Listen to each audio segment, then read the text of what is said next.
सरफरोशी की तमन्ना अब हमारे दिल में है, देखना है जोर कितना बाजुए कातिल में है। रामप्रसाद बिस्मिल की इन पंक्तियों का इस्तेमाल गुलामी के दौर में किया गया था, जब देश की आज़ादी के लिए संघर्ष करने वाले देशवासी क्रांतिकारी की भूमिका में थे और अंग्रेज विरोधी। एक बार फिर कुछ ऐसी ही पंक्तियां दोहराने की कोशिश की गई है कि जाना ही है तो लड़ते हुए जाएंगे। अल्फाज अलग हैं लेकिन लुब्बो लुबाब वैसा ही।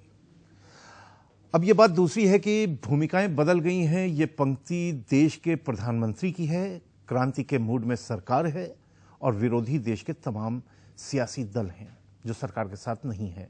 सरकार ने आने वाले चुनावों, सहयोगियों के विरोध और एक विपक्ष के तेवर एक तरह से सबको दरकिनार करते हुए देश की अर्थव्यवस्था सुधारने के लिए लंबे इंतजार के बाद एक कड़ा फैसला लिया है और यह फैसला ही आज के हमारे जरूरी सवाल की बुनियाद है।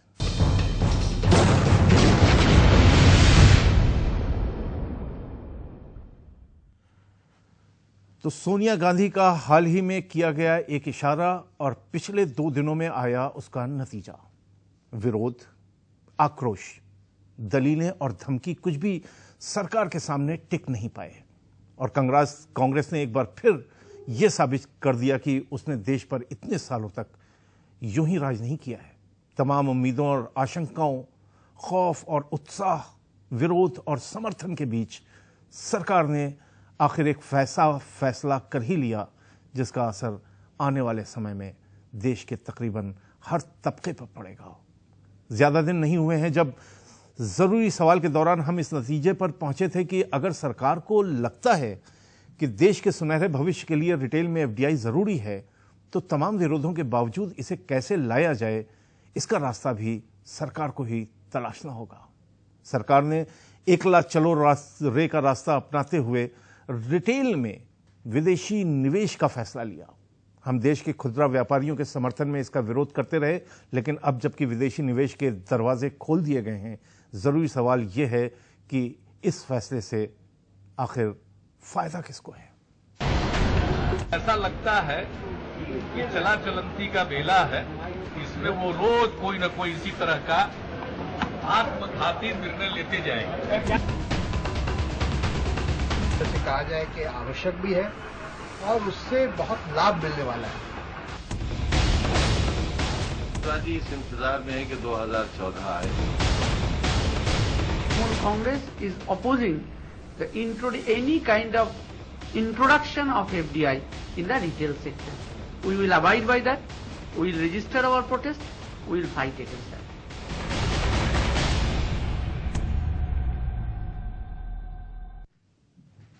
तो विदेशी निवेश अगर सिंगल ब्रांड के बारे में कहा जाए तो उसमें 100% कर दिया गया।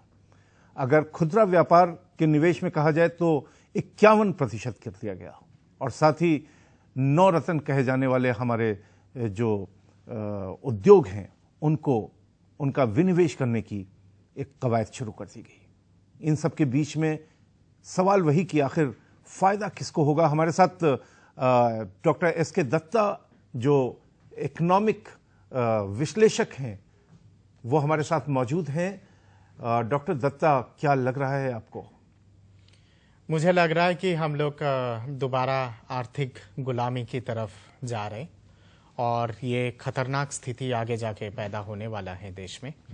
और मैं हैरान हूं कि इतने बड़े अर्थशास्त्री होने के बावजूद मनमोहन जी कैसे इस तरह का निर्णय लिए हैं और किस वजह से लिए हैं, ये शायद प्रधानमंत्री जी खुद ही खुलासा कर पाएंगे, पर अपेक्षित नहीं हो प्रधानमंत्री जी से कि वो खुलासा करे, क्योंकि आज तक प्रधानमंत्री जी ने किसी भी गंभीर विषय पे किसी तरह का खुलासा नहीं किए हैं। उन्होंने तो एक तरह से मौन व्रत रखने का निर्णय ले लिया है और 2014 तक शायद यही निर्णय लेके अटल रहेंगे। देखना पड़ेगा यहाँ पे कि संसद में आगे जाके किस तरह की चर्चाएं होती हैं शीतकालीन अधिवेशन पे इस पूरी चीज को लेके, और तमाम जितने सारे यूपीए के जितने सारे घटक दल हैं जो अभी इतना फेवर में या फिर विरोध में बोल रहे हैं, जो लोग विरोध में बोल रहे हैं उनकी विरोध कहां तक जाती है और कहां तक चलती है, जी ये भी बहुत महत्वपूर्ण हो। बहुत बड़े सवाल हैं डॉक्टर दत्ता, लेकिन जहां कुछ अगर हम एक पॉइंट वाइज अगर चीजों को देखते हुए चलें, जैसे कहा जा रहा है कि रोजगार में फायदा होगा, करीब 6 मिलियन लोगों को रोजगार मिलेगा हमारे देश में इस कदम से, लेकिन हमारे सामने अमेरिका की भी मिसालें मौजूद हैं, तो हम क्या समझें? और अगर ये देखा जाए तो चाइना की भी मिसाल हमारे साथ सामने मौजूद है। देखिए, जहां रोजगार की जहां बात आती है, इस पे कोई दो राय नहीं है कि नया रोजगार होगा और लोगों को रोजगार मिलेगा। और ये बेशक है कि जब बड़े पैमाने पे इन्वेस्टमेंट देश के अंदर आती है तो नेचुरल है कि उसका इकोनॉमी पे एक असर होता है, डेवलपमेंट का मात्रा बढ़ता है और नए नए उद्योग लगते हैं। जब नए उद्योग लगेंगे तो नेचुरल है कि रोजगार होगा, उस चीज से न्यू जनरेशन ऑफ जॉब होगा। पर सवाल यहाँ पे है कि new generation of job at what cost, किस कॉस्ट पे? ये बहुत बड़ा सवाल है डॉक्टर दत्ता। इस बीच में हमारे साथ बीजेपी नेता सिद्धार्थनाथ सिंह जी जुड़ गए हैं। सिद्धार्थनाथ सिंह जी, स्वागत है आपका खबर भारती में। हम बात कर रहे हैं जो ग्रेट फ्राइडे को सरकार ने फैसला लिया है उस पे, क्या पहली प्रतिक्रिया है आपकी? देखिए, ये एफडीआई इन मल्टी ब्रांड रिटेल जो है, ये समय से बहुत पहले लाया जा रहा है और इसलिए इसका विरोध है। इसका कारण मैं आपको बताता हूं। आपका जो मैन्युफैक्चरिंग क्षेत्र है इंडिया का, आज हमारे पास वो इंफ्रास्ट्रक्चर अवेलेबल नहीं है कि मैं तुलना के रूप में चलूं तो चाइना ले लेता हूं, एक समय की उदाहरण के लिए ले रहा हूं। आपके पास जो वहां पे चाइना में एक चीप पावर मिलता है 24/7, वो हिंदुस्तान के अंदर नहीं है। हमारा इन इंफ्रास्ट्रक्चर ना होते हुए हमारा जो कॉस्ट पर यूनिट जो मैन्युफैक्चरिंग का है वो कहीं ज्यादा उसमें लागत लगती है, इसलिए महंगा होता है। वही वस्तु चाइना में सस्ती पड़ती है। तो जितने ये बड़े लोग हैं जो मल्टी ब्रांड लेकर आएंगे, जिसमें वॉलमार्ट जैसे टेस्को लोग का नाम आता है, तो वो उनके ऊपर कोई दबाव नहीं है कि वो भारत से लें, वो लाएंगे चाइना से। और उससे आपका जो कहा जा रहा है कि इतना आपके पास एम्प्लॉयमेंट जनरेट होगा, वो नहीं होएगा। तो इसलिए हम लोगों का है, भारतीय जनता पार्टी कोई एफडीआई के खिलाफ नहीं जाती है, मगर भारतीय जनता पार्टी का है कि आप समय से पहले अपने आप का जो स्ट्रक्चरल भारत के अंदर जो चेंजेस वो नहीं होंगे। सिद्धार्थनाथ जी, आप जो बात कह रहे हैं अगर उसको मान भी लिया जाए तो एक सवाल जो बड़ा बुनियादी है कि जैसा आप कह रहे हैं कि हमारा मैन्युफैक्चरिंग क्षेत्र अभी उतना मैच्योर नहीं हुआ है, उतना तैयार नहीं हुआ है, बात समझ में आती है, लेकिन जो विदेशी खुदरा बाजार में विदेशी निवेश आ रहा है वो भी एकदम से आके छा जाने वाला नहीं है। वो भी कुछ क्षेत्रों में आएगा, उसकी परख होगी, उसको देखा जाएगा। तो कहीं ना कहीं कभी ना कभी ऐसा फैसला तो हमको लेना ही था, जैसा कि आप कह रहे हैं कि बहुत जल्दी लिया गया है। क्या लेना, कोई चीज ली जाती है, निर्णय जो कोई लिया जाए, पॉलिसी डिसीजन लिया जाता है, तो आपको उसकी तैयारी करनी चाहिए। आप ये नहीं कर सकते कि देश के अंदर जो उद्योग है, देश के अंदर जो किसान है, देश के अंदर जो रिटेलर हैं, उन लोगों को आप डिस्प्लेस कर दीजिए और बाहर से ले आइए। तो इसमें भी ध्यान देना चाहिए हम लोगों को कि आप करने क्या जा रहे हैं। तो इसलिए इसका विरोध है, क्योंकि अभी भी जो होएगा एम्प्लॉयमेंट जनरेट नहीं होगी। सिद्धार्थनाथ जी, अगर देखा जाए तो 2004 का अगर समय याद करें तो उस समय एनडीए भी 100% रिटेल में आना चाह रही थी। ये बात दूसरी की वो नहीं कर पाई, लेकिन आप अभी कह रहे हैं कि बहुत जल्दबाजी का फैसला है। आप तो लगभग 8 साल पहले इसको लाना चाह रहे थे। जी, आप फिर गलत उसको आप लोग थोड़ा सा इसमें समस्या ये हो जाती है, मैं आप पे नहीं कर रहा हूँ इस पे टिप्पणी, मगर कुछ चीजें जो थी, हमारे कॉमर्स मिनिस्टर थे मिस्टर मरन, उन्होंने कॉमर्स मिनिस्ट्री से प्रपोजल जनरेट किया था, मगर वो कैबिनेट कमेटी तक की ही नहीं गया, पहले ही में उसको रोक दिया गया था। तो इसलिए वो एक मीडिया के अंदर कहीं ना कहीं प्रिंट में काफी चीजें ये चर्चा में आई है, मगर उसका पूरा खुलासा नहीं हुआ है। तो हमारे टाइम पे ये कभी हुआ नहीं था।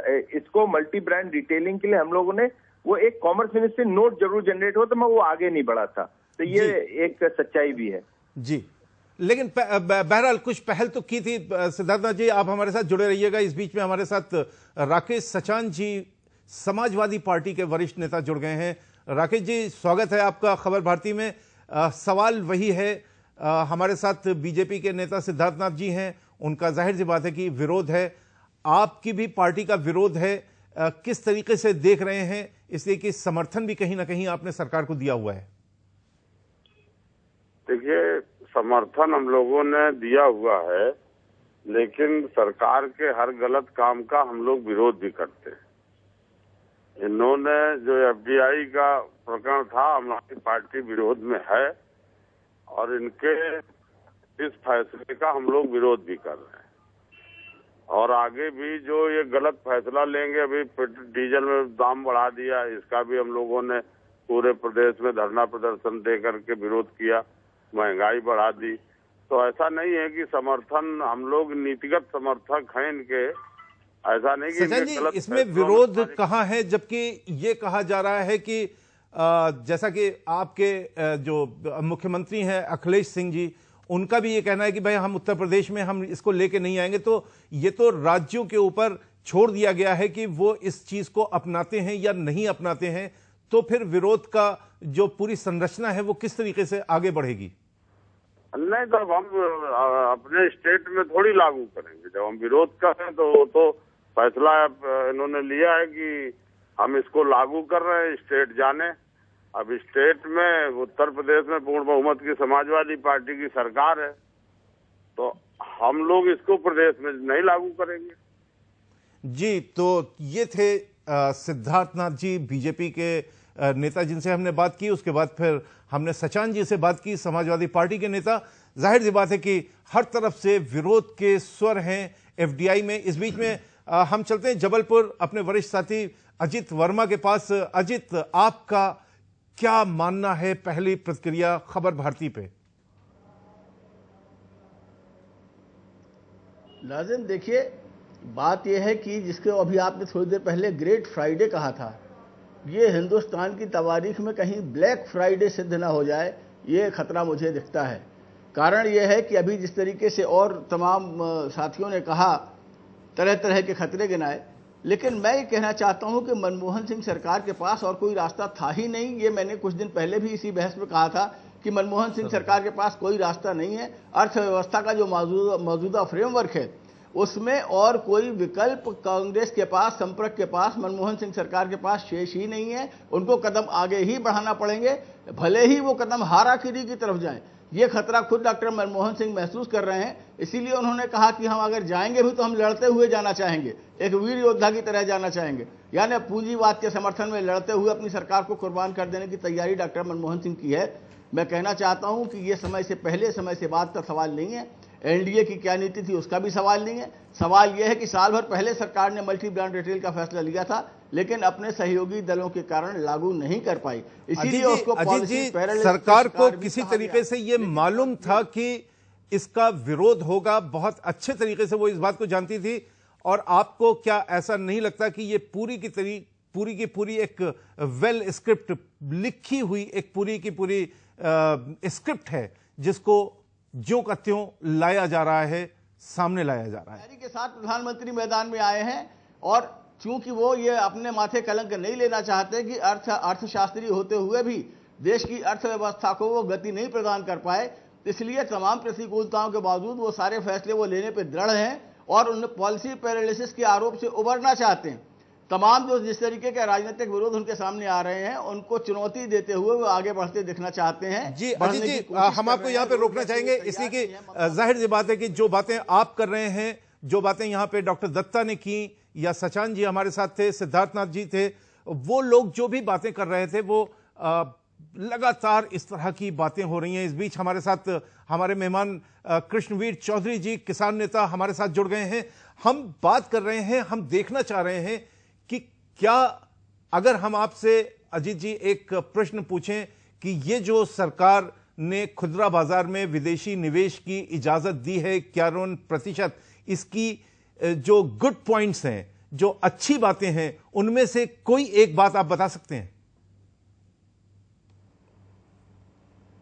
अच्छी बात सिर्फ ये है कि सिर्फ जहां तक मनमोहन सिंह जी का नजरिया है या पूंजीवाद के समर्थकों का नजरिया है, अच्छी बात केवल ये हो सकती है कि थोड़ा सा विदेशी निवेश आएगा और उसके बहाने कुछ रोजगार जनरेट होंगे। लेकिन इससे सबसे बड़ा खतरा यह है कि 4 करोड़ रिटेलर्स के बेरोजगार हो जाने का खतरा भी पैदा हो जाएगा।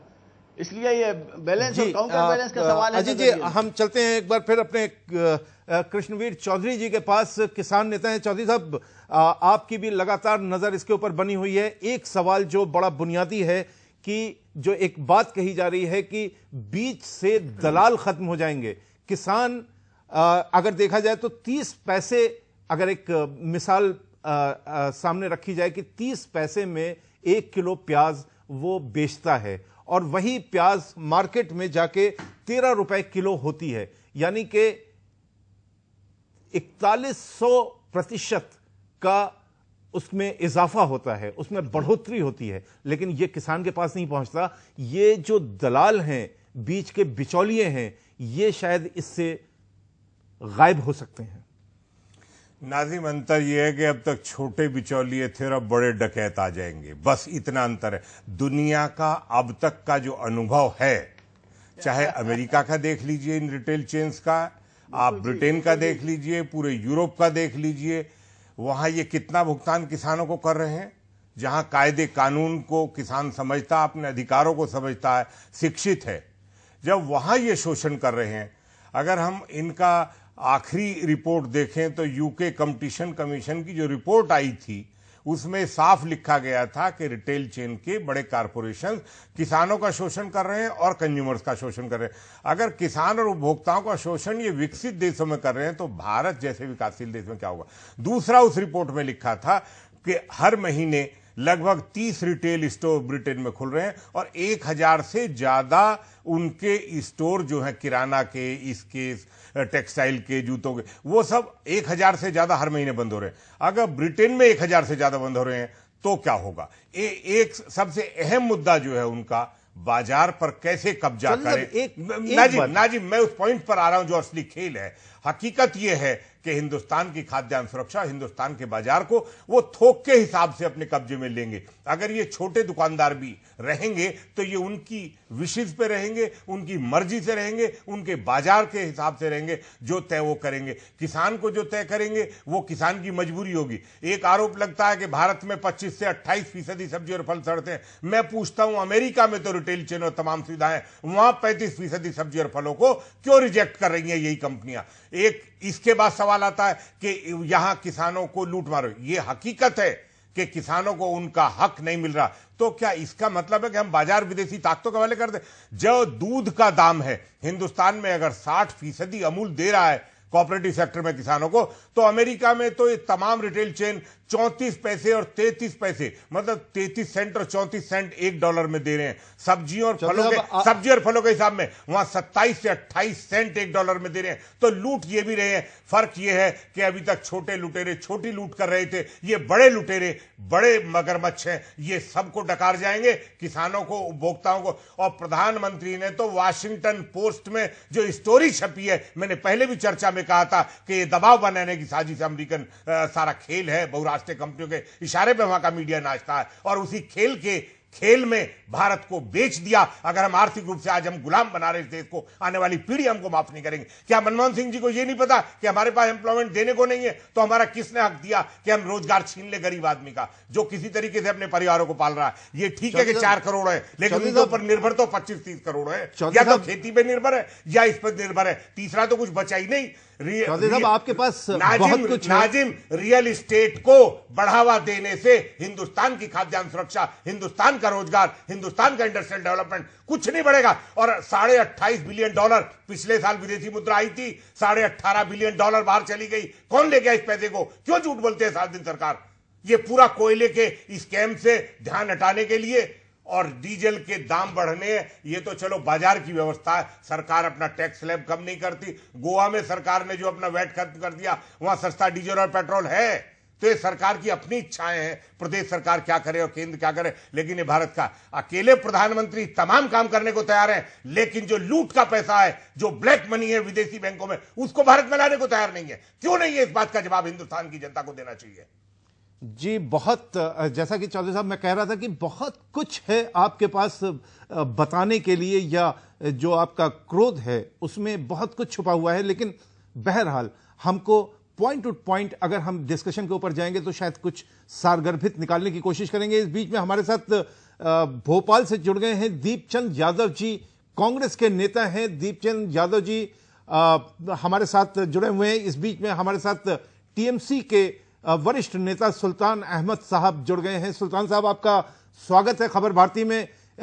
जाहिर सी बात है कि आप विरोध कर रहे हैं, लेकिन क्या यह विरोध सिर्फ विरोध है या इसके पीछे भी कुछ है? ये आप जानते हैं कि शुरू से ही एफडीआई के मामले में हमारी पार्टी, हमारी सुप्रीमो ममता बनर्जी का विरोध रहा है, पार्लियामेंट के अंदर, पार्लियामेंट के बाहर। तो इस बार भी जो ऐलान हुआ है, साथ ही साथ हम लोगों ने विरोध किया है, हम लोगों ने चुनौती दी है कि इसे वापस लेना चाहिए। सिर्फ एफडीआई नहीं, जो डीजल की कीमत बढ़ी है और रसोई गैस का जो मामला है, इन तमाम चीजों पे रोल बैक सरकार को करना है। इस सिलसिले में 18 सितंबर को हमारी पार्लिमानी कमेटी की मीटिंग है। संसद में लोग बैठेंगे, बैठ करके और पार्टी की लीडरशिप बैठ करके निर्णय लेगी कि आगे हमें क्या करना है। हम इसका विरोध करते आए हैं, हम कर रहे हैं और करेंगे, ये साफ है। और इसके आगे पीछे कोई मामला नहीं है। तेल के मामले में भी इससे पहले भी हम लोगों ने आंदोलन किया था, चुनौती दी थी सरकार को। इस बार भी हम लोगों ने दिया है, रोल बैक करना है और सरकार को करना पड़ेगा। इसलिए और अगर सरकार ये रोल बैक नहीं करती है सुल्तान अहमद साहब, तो क्या करेंगे? ये 18 सितंबर, ज्यादा देर नहीं, 72 घंटे में आपको मालूम पता चल जाएगा। हम लोगों ने सीरियस तरीके से, बहुत ही गंभीर तरीके से सरकार को हमने जताया जी। तो ये थे सुल्तान अहमद साहब, जो जाहिर सी बात है कि ममता बनर्जी ने जो कल ही कह दिया था कि 72 घंटे का अल्टीमेटम दिया गया है सरकार को कि वो डीजल में और सब्सिडी में जो कुछ भी फैसले लिए गए हैं उनको वापस लिया जाए, और एफडीआई में खुदरा बाजार में जो 51% का एफडीआई लाने की बात कही गई है, फैसला लिया गया है, उसको भी वापस लिया जाए। 72 घंटे देखना है कि इन 72 घंटों के बाद टीएमसी और उसके तमाम नेता क्या करेंगे, समाजवादी पार्टी क्या करेगी, दूसरे और लोग क्या करेंगे। लेकिन इस बीच में हमारे साथ दीपचंद यादव जी, कांग्रेस के नेता, भोपाल से जुड़ गए हैं। दीपचंद यादव जी, बहुत ज्यादा विरोध है, ऐसे में क्या कुछ है आपके पास कहने के लिए? देखिए, मेरे आपको सबसे पहले तो मैं ये बताना चाहूँगा कि ये आज की बात नहीं है। ये आज की बात नहीं है कि कल ये फैसला हुआ है। 2001 में भी जब एनडीए की सरकार थी, उस वक्त इस पे 100% एफडीआई के लिए फैसला ले रहे थे, लेकिन किसी कारण से उसका निर्णय नहीं ले पाए वो लोग। अभी 10 महीने से निरंतर मेरी जानकारी के मुताबिक 10 महीने से इस पर चिंतन चल रहा था, चर्चाएं चल रही थी। कुछ लोग इसके पक्ष में थे, कुछ लोग इसके विपक्ष में थे। तो इसमें बीच का रास्ता ये निकाला गया है। मुझे लगता है कि जिन राज्यों को इसको लागू नहीं करना है वे उसके लिए स्वतंत्र हैं, जिन राज्यों को इसको लागू करना है वे अपने आप में स्वतंत्र हैं। ये तो एक अपनी पॉलिसी की बात होगी। लेकिन मैं आपको सुब्रो कमल दत्ता साहब हमारे साथ हैं, विश्लेषक हैं, इकोनॉमिस्ट हैं, वो आपसे कोई सवाल करना चाहते हैं। सबसे पहले सवाल मेरा यादव जी आपसे ये है कि एनडीए ने अगर खतरनाक निर्णय लेने की कोशिश कर रही थी, तो एनडीए का जो मिसाल है, उस मिसाल को क्या आप लोग एनसाइक्लोपीडिया बनाएंगे और बना के फिर आप लोग इस चीज को आगे लेके जाएंगे? दूसरी बात, नहीं सुन लीजिएगा, दूसरी बात यह है कि आप खुद जानते हैं कि आपकी नीति में खोट है, इसलिए आप प्रदेश के सरकार के ऊपर थोपने की कोशिश कर रहे हैं इस चीज को। अगर इतना ही बुलंद अगर आपका नीति है और इतना ही परिपक्व अगर आपकी नीति है, तो आप खुद क्यों नहीं लागू कर रहे इस चीज को? खुद क्यों नहीं लागू कर रहे इस चीज को? प्रदेश के ऊपर क्यों सौंप रहे हैं इस चीज को? तीसरी बात यहाँ पे आती है कि जो रोजगार की जो बात की जा रही है, मैं आपसे सीधा सवाल पूछ रहा हूं कि वॉलमार्ट ने अमेरिका में कितना रोजगार पैदा किया है और वॉलमार्ट के चलते कितने रोजगारी लोग बेरोजगार हुए हैं। 5 लाख या फिर 5 करोड़ अगर आप लोग रोजगार की अगर दलीलें दे रहे कि नया रोजगार खड़ा होगा, यहां पे ये कभी अनुमान लगाए हैं कि 5 करोड़ रोजगार अगर आप लोग दे रहे तो 50 करोड़ रोजगार खोएगा इस देश से। और ये जितने सारे छोटे उद्योग है, घरेलू उद्योग है, किसान कृषि पे जो लोग आधारित है, उनके बारे में जरा सा भी सोचे हैं आप? जवाब देने दीजिए दत्ता साहब जी। नहीं, देखिए आप एक बात सुन लीजिए कि इसमें पॉलिसी में ये कहीं नहीं हो जाएगा कि अगर एफडीआई आ गई तो हमारे जो रिटेलर हैं, छोटे दुकानदार हैं, वो लोगों को काम करने के लिए, धंधा करने के लिए मौका नहीं मिलेगा। वो तो अपनी जगह पे स्वतंत्र रहेंगे।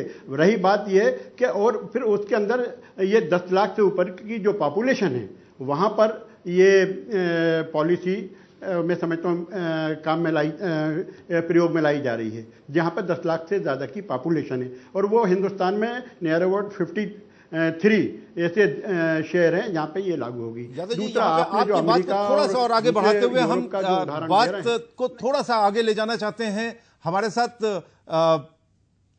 साथ अजित वर्मा जी जुड़े हुए हैं जबलपुर से। अजित, जो बात यादव जी कह रहे हैं उसी बात को थोड़ा सा अगर देखा जाए कि 10 लाख की पॉपुलेशन वाले क्षेत्रों में ही इसको लागू किया जा रहा है और वहां पे भी जो देखा जा रहा है उसमें जो यूज करने वाले उपभोक्ता हैं वो भी मात्र 53% हैं। यानी कि ऐसा नहीं है कि किराना बाजार बिल्कुल नेस्तो नाबूद हो जाएगा। क्या कहेंगे आप? नहीं, आप ठीक कह रहे हैं नाज़िम।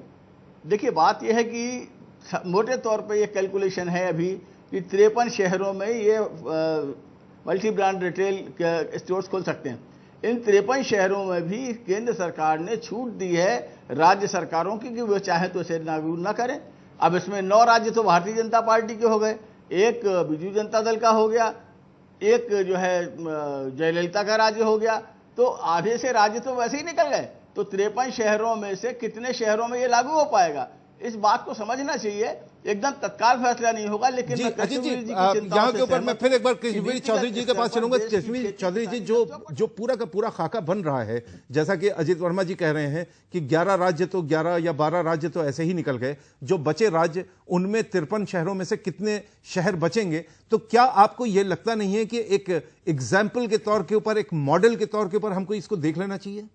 आप सबसे पहले इसकी गहराई को सोचने की क्यों नहीं करते नाजिम? आप एपीएमसी एक्ट में आपने अमेंडमेंट कर दिया है, आप रोक नहीं सकते कॉन्ट्रैक्ट फार्मिंग में उनको।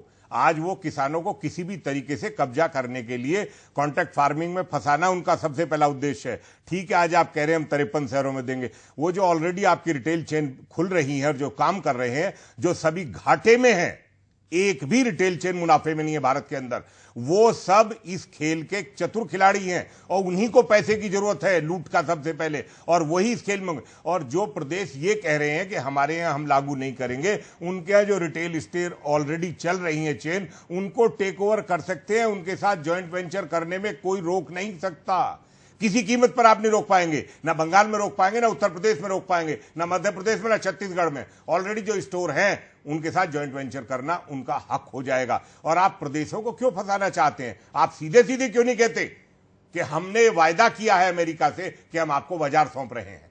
आपने न्यूक्लियर डील जब की थी तब भी आपने देश को धोखा दिया। यादव जी सुन लीजिए, आज आप, मैं कहना नहीं चाहता था, चीजें कई साल हो गई, उस समय भी अमेरिका की डील की गई थी और कहा गया था हिंदुस्तान को बिजली सस्ती मिलेगी।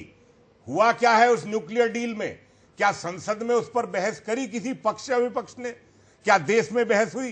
पहली बात तो यह कि तमाम इंटरनेशनल समझौते जो होते हैं, जैसे अमेरिका की कांग्रेस तय करती है, क्यों नहीं भारत में उस पर बहस होती? क्यों उस पर खुली विचार नहीं होता? और संसद में पहले तय होना चाहिए। आप ये देखिए कि न्यूक्लियर में तो मिला नहीं देश को, थोरियम आपने दे दिया, और जो थोरियम आपने दिया है उसकी उम्मीद कर सकते हो कितने का है? असेसमेंट किया आपने? 48 लाख करोड़ का नुकसान भारत को उस न्यूक्लियर डील में हुआ। हम भी समझ रहे थे कि भारत का हित होगा, भारत पावर जनरेशन में आगे बढ़ेगा।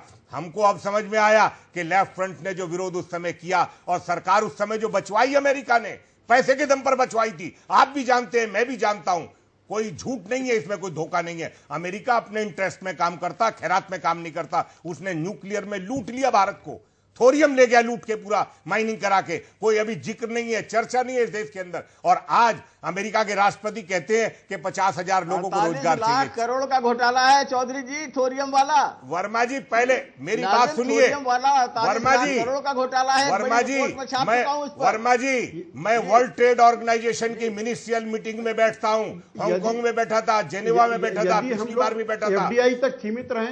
मैं एक बात कह दूं, एक बात यादव जी समझ लीजिए, हम और आप रहे या न रहे, लेकिन जो हम कर रहे हैं इस देश के साथ, इससे बड़ा बुरा बर्ताव हम देश की आने वाली पीढ़ियों के साथ नहीं कर सकते। हम देश की खाद्यान्न सुरक्षा को बहुराष्ट्रीय कंपनियों के हवाले कर रहे हैं। बी सीड बिल आप बना के बैठे हुए हैं, पेस्टिसाइड मैनेजमेंट बिल आपका बना हुआ है। आप लैंड एक्विजिशन बिल को पास नहीं कराते, लेकिन आप तमाम बिल पास कराते हैं। बात क्या है? सब जाने वाला है। सारा खेल जमीन की लूट, नदियों की लूट, बीज की लूट। और देखिए, सीनियर बुश ने कहा था, आप याद कर लीजिए यादव जी और Verma ji, food will be used as a weapon in future. मैं नहीं कह रहा हूं, मैं नहीं कह रहा, जॉर्ज बुश के फादर ने कहा था। और आज उसी हथियार को हिंदुस्तान पर चलाया जा रहा। मैं पूछता हूं, थाईलैंड में 60,000 से ज्यादा स्टोर बंद हो गए। मैं पूछ रहा हूं, इंग्लैंड में बंद हो रहे हैं। और 1 करोड़ रोजगार देने की बात जो कह रहे हैं आनंद शर्मा, मेरा एक ही सवाल उनसे WTO की मीटिंग में भी था कि आप ये बताइए, हम वर्ल्ड ट्रेड ऑर्गेनाइजेशन में पहले ही मर गए हैं। जितना कृषि उत्पादों का आयात बढ़ेगा, नाजिम सुन लीजिए, उतनी बेरोजगारी बढ़ेगी। जितना इंडस्ट्रियल डेवलपमेंट घटेगा, उतनी बेरोजगारी बढ़ेगी। आप ये बताइए, जब हम कुछ प्रोडक्टिविटी नहीं बढ़ाएंगे इंडिया की, वो कंपनियां चाइना में माल बनवाएंगी और हिंदुस्तान में बेचेंगी और मुनाफा अमेरिका को ले जाएंगी। इस तरह का 15 देशों में, 15 देशों, एक मिनट नाजिम, 15 देशों में यादव जी $415 बिलियन का वॉलमार्ट अकेले व्यापार कर रहा है और मात्र 21 लाख एम्प्लॉय 15 देशों में है। तो भारत की कुल व्यापारिक क्षमता $415 बिलियन की है एग्रीकल्चर सेक्टर की। तो हम करेंगे क्या पूरा? और हम झूठ बोल रहे हैं देश को। ये आशंकाएं हैं चौधरी साहब। आशंका नहीं है नाजिम। स्पेशल इकोनॉमिक जोन जब बनाया गया था, तब ये वायदा किया था 50 लाख लोगों को रोजगार मिलेगा। 5 करोड़ लोगों की जमीन छिन गई, परिवार बेरोजगार हो गए। और आप ये बताइए, मात्र 6.5 लाख लोग, 6,65,000 लोगों को मात्र SEZ में रोजगार मिला। 1,74,000 करोड़ के रेवेन्यू लॉसेस भारत को हुए। क्यों नहीं बोलता इस पे कोई भी कांग्रेस का, हमारे मित्र लोग जो है होता है इस बात का? अरे इंदिरा गांधी और पंडित जवाहरलाल नेहरू ने इस देश को दिया, राजीव गांधी ने इस देश को दिया, पब्लिक सेक्टर खड़ा किया। आज सब कुछ बेच दो। शर्म आती है कहते हुए मुझे जी, सुनने में शर्म नहीं आती। खबर भारती के दर्शकों को इस बीच में बतला दें कि एक अमेरिका में एक डिस्कशन के बीच में यह बात आई, जो एक अखबार ने लिखी कि वॉलमार्ट ने 52 करोड़ रुपए की लॉबिंग की है 60 करोड़ की, कि इसमें, जैसा कि चौधरी साहब कह रहे हैं, 60 करोड़ की लॉबिंग की है कि खुदरा बाजार में विदेशी निवेश की इजाजत भारत दे दे। सोचने का प्रश्न है हमको, जाहिर सी बात है। लेकिन इस भाग में जो हम बात कर रहे थे, हम छोटा सा एक ब्रेक ले रहे हैं और ब्रेक के बाद हम हाजिर होते हैं और फिर वही सवाल कि असल में इसका फायदा किसको है। ऐसा लगता है कि चला चलंती का बेला है, इसमें वो रोज कोई न कोई इसी तरह का आत्मघाती निर्णय लेते जाएंगे। जैसे कहा जाए कि आवश्यक भी है और उससे बहुत लाभ मिलने वाला है। जी इस इंतजार में है कि 2014 आए। Congress is opposing the any kind of introduction of FDI in the retail sector. We will abide by that. We will register our protest. We will fight against that.